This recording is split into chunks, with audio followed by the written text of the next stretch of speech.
What percent of the ARV are you willing to lend? ARV is the after repair value. So what is the property worth once it's fixed up? So let's say your property is worth $100,000. Again, $100,000 is an easy number to explain from. So let's just say your property is worth $100,000 and they're willing to lend. It's usually 65 to 70% of the ARV.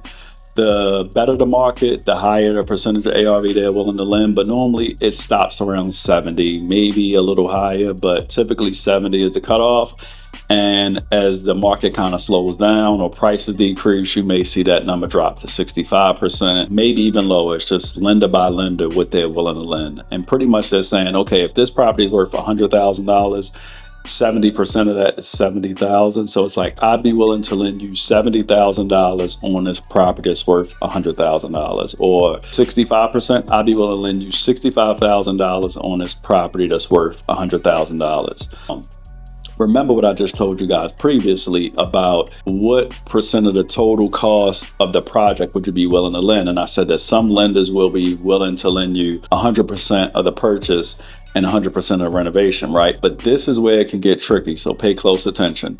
Now, let's just say you had a property where you could buy it for $25,000 and you needed to put $25,000 into it. So you're only in at $50,000, but the lender is willing to lend 65% of the after repair value and the property is worth $100,000, remember, right? So the lender is willing to lend $65,000 on that property, but you only need 50 because you need 25 to purchase the property and 25 to fix it up.